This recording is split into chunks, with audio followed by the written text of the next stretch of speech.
विधानसभा चुनाव की गर्माहट के बीच बीजेपी के युवा नेता और मजबूत जनाधार के धनी अभिमन्यु यादव ने भी कोसली विधानसभा से ताल ठोक दी है। आज उनकी सियासी एंट्री भी धमाकेदार हुई। अभिमन्यु यादव ने गुड़ियानी से तिरंगा यात्रा निकालते हुए सभी को बड़ा संदेश भी दे दिया। हालांकि तिरंगा यात्रा में आए लोगों ने भी बता दिया कि कोसली की जनता भी अभिमन्यु यादव का इंतजार कर रही। तो वहीं दूसरी ओर देसी रॉक स्टार एमडी सिंगर भी लंदन से स्पेशल अभिमन्यु यादव की तिरंगा यात्रा में अपना समर्थन देने कोसली पहुंचे। अभिमन्यु यादव ने कहा कि इस तिरंगा यात्रा को चुनावों से जोड़कर नहीं देखना चाहिए। यह तो हर वर्ष इसी तरह से निकाली जाती है और हमें उन वीर शहीदों की याद दिलाती रहती है, जिनकी बदौलत आज हम आजादी की खुली हवा में सांस ले रहे हैं। उन्होंने कहा कि हम तो भाजपा के निष्ठावान कार्यकर्ता हैं। टिकट देना या न देना पार्टी नेतृत्व का अधिकार क्षेत्र है। वहीं दूसरी ओर अभिमन्यु की तिरंगा यात्रा में पहुंचे देसी रॉक स्टार एमडी सिंगर ने कहा कि आज यूथ का जमाना है और अभिमन्यु जैसा जनता का हमदर्द कोसली विधानसभा में नहीं मिल सकता। आज तिरंगा यात्रा में उमड़ी युवाओं की भीड़ बता रही है कि कोसली विधानसभा में अभिमन्यु का क्या वर्चस्व है। टिकट मिलेगा, चुनाव जीतेंगे और कमल खिलाएंगे। अभिमन्यु यादव के साथ युवाओं की एक लंबी फौज भी खड़ी नजर आ रही है, जिनमें अपने नेता के प्रति जुनून और दीवानगी दिख रही है। वैसे अहीरवाल के लिए अभिमन्यु यादव कोई नया नाम भी नहीं है। उनके कोसली से चुनाव लड़ने की चर्चा काफी लंबे समय से हो रही थी। बीजेपी के वह मजबूत दावेदार भी थे, लेकिन आज तिरंगा यात्रा के साथ ही ये भी तय हो गया कि अभिमन्यु यादव कोसली से बीजेपी के टिकट पर चुनाव लड़ने के लिए तैयार हैं और अब कोसली विधानसभा भी पूरी तरह से अभिमन्यु यादव के पोस्टरों से पट चुकी है।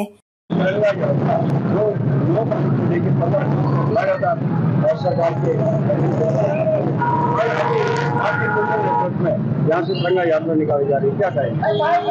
ये जब से हमारे जितने भी शहीद हुए हैं उनकी याद में कि आने वाली पीढ़ियां उन शहीदों को कहीं भुला ना दे, उनकी याद में ये यात्रा निकाली जा रही है।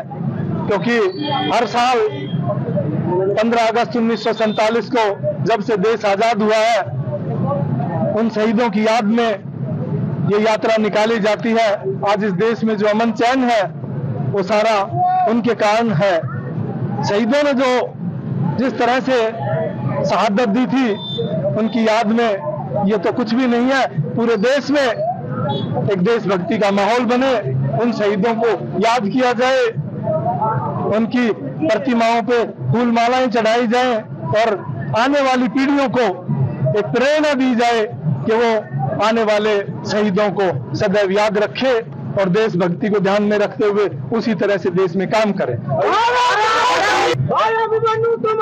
अभी लोकसभा चुनाव खत्म हुए और विधानसभा चुनाव भी अभी सिर पर है, क्या इस तिरंगा यात्रा को भी उस चुनाव का एक हिस्सा माना जाए? नहीं जी, ये तो हर साल निकाली जाती है। भारतीय जनता पार्टी की जहाँ सरकारें हैं नहीं है, ये हर साल 15 अगस्त आता है और हर साल इलेक्शन नहीं होता, ये तुरंत निरंतर निकाली जा रही है। आप चुनाव लड़ने की तैयारी कर रहे हैं, टिकट की दौड़ में है, कितनी चुनौतियां होंगी? देखिए, ये सब संगठन का काम है, एक कार्यकर्ता का काम है पार्टी का काम करना, और हम भारतीय जनता पार्टी के कार्यकर्ता होने के नाते लोगों को सरकार की स्कीमें बता रहे हैं। क्योंकि मैं सरकार में बहुत लंबे समय तक रहा हूं और एक एक पॉलिसी को, एक एक नीति को अच्छी तरह से जानता हूं और एक गरीब किसान, एक मजदूर को कैसे फायदा हो सकता है, ऐसी स्कीमें भारतीय जनता पार्टी ने बनाई। अगर आप टिकट देती है सरकार, आपको पार्टी अगर टिकट देती है तो चुनाव लड़ेंगे? बिल्कुल लड़ेंगे जी।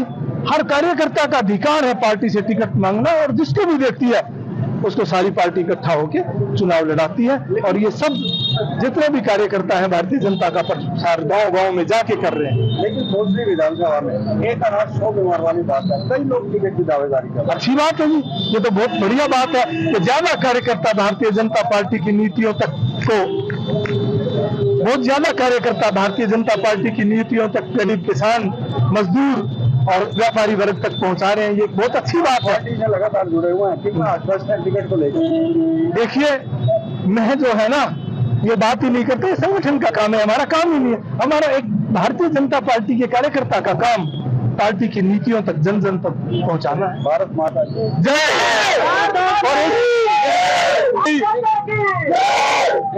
सर पर हमारी सेलिब्रिटी जो है एमडी देश की रॉक स्टार आए हैं और वो सीधे लंदन से यहाँ इस यात्रा में शामिल हो रहे हैं। इनका मैं बहुत बहुत स्वागत करता हूँ। देखो इनमें देशभक्ति का जज्बा कि सीधे लंदन से की फ्लाइट से आके आज इस गुडियानी गांव से शहीदों की याद में इस यात्रा को शुरू करने का जो भाई ने दम दिखाया है, मैं इनका सदा आभारी रहूंगा। मैं भाई का धन्यवाद करता हूँ।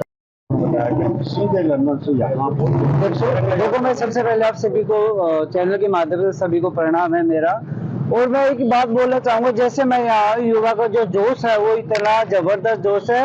अगर टिकट मिलती है, टिकट तो मिलेगी। देखो युवा का जो जोश है, मैं अभिमन्यु भाई के साथ बहुत टाइम से हूँ और मेरे बड़े भाई है, बड़ी रिस्पेक्ट है। और जितना यूथ है सभी भाई के साथ तन मन धन से सब साथ लगे हुए हैं। तो एक तरफा हम तो मानते हैं आज अगर हम जो यात्रा करें तिरंगा यात्रा इतना जोश है। और ये जोश हम कोसी विधानसभा में भी दिखाएंगे और हम सब मिलके भाई के साथ है और भाई के साथ हमेशा सपोर्ट में रहेंगे। और हम सब मिलके एक नारा लगाएंगे, बोलो भारत माता की, बोलो भारत माता की। और मेरा 16 तारीख का रिटर्न था, मैं लंदन में एक शो में बिजी था, शूटिंग में बिजी था। तो भाई का मेरे पास फोन आता कि भी आना पड़ेगा 14 तारीख को। तो मैंने जैसे टिकट कराया और मैं यहाँ पहुंचा हूँ, मैं घर भी नहीं गया, सीधा भाई के प्यार और इतना जो ये जन सैलाब जुड़ा है, ये जितना इनके ये प्यार खींच के लाया है मुझे। और बाकी यानी लगता है कि इस बार यूथ को मौका मिलेगा। यूथ को मौका मिल रहा है, मिलना चाहिए यूथ को। बाकी पार्टी का काम है जी, युवा क्रांतिकारी होता है। Thank you sir. भारत माता की।